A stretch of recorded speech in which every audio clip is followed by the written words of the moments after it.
সকালে দেখলাম আরেকটা ভিডিও আপলোড দিছে, ওইখানে ও আমার ডিরেক্টলি দুষতেছে যে ও সংসার ছেড়ে গেছে আমার জন্য।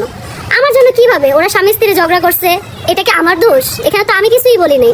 আজকে যদি ওরে আমি কিছু বলতাম, ও যদি আমার কারণে যাইতো, আমি ওর কাছ থেকে ভুল স্বীকার করতাম, করে ওর কাছে ক্ষমা চাই, ওরে আমি নিয়ে আসতাম। আমি কোনো অন্যায় করিনি, আমি কেন ক্ষমা চাবো? আমার অনেকে বলতেছে যেন ওর পায়ে ধরে যায় নিয়ে আসি। আমি যদি ভুল করতাম আমি অবশ্যই ওর পায়ে ধরে নিয়ে আসতাম। আর কিছুদিন আগে যখন আমি চলে গেছিলাম তখনও ও আমার সাথে খারাপ ব্যবহার করে নাই। ও আমারে বলছে যখন আমার ওর প্রতি মায়া লাগছে, কি ও তো আমার সাথে খারাপ ব্যবহার করে নাই, কেন যাবো না?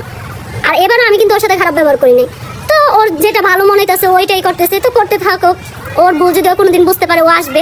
আর যদি মনে করে যে না আমার ছেলের আমি এতিম বানামু, আমার ছেলে নিয়ে আমি থাকমু, আমি সিম্পাতি নিয়ে ভিডিও বানায় বানায় মানুষের সামনে কান্নাকাটি কইরা টাকা পয়সা ইনকাম করে আমার ছেলের বড় করমু, ও করতে পারে, স্বাভাবিক। তবে আমি ওর একটা কথাই শুধু বলছি ফোনেও, তোমরা যদি ভিডিওটা যারা দেখছো তো দেখছোই, যে তুই চলে আস।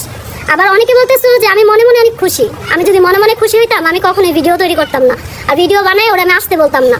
বড় সতীন চলে যাওয়ায় ছোট সতীন পূর্ণিমা নাকি অনেক বেশি খুশি, তাই তো তাকে আনতে যাবে না। পূর্ণিমা জানিয়েছে আমি কোনো দোষ করিনি, কেন আমি তার হাত পাও ধরে আনতে যাব? আমি যদি দোষ করতাম তাহলে আমি তার কাছে ক্ষমা চেয়ে তার হাত পাও ধরে হলেও তাকে বাসায় ফিরিয়ে আনতাম, কিন্তু যেখানে আমি কোনো দোষ করিনি সেখানে আমি কেন তার হাত পাও ধরে আনতে যাব?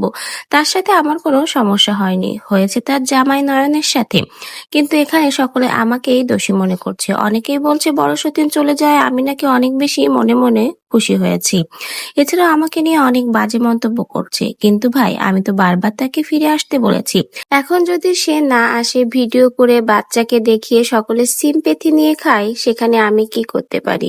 সে তার ছেলেকে বাবার ভালোবাসা থেকে বঞ্চিত করছে। আমি তাকে অনেক বুঝিয়েছি, তাকে এখনো আমি বলি আমার বাড়ির দরজা সারা জীবনই তোর জন্য খোলা থাকবে, তোর যখনই রাগ কমবে, যখনই মনে হবে তুই চলে আসবি। তারপরেও যদি সে না আসে, এখানে আমার কিছু করার নেই। এবার এই কথাগুলোই বড় সতীনের উদ্দেশ্যে জানালো ছোট সতীন।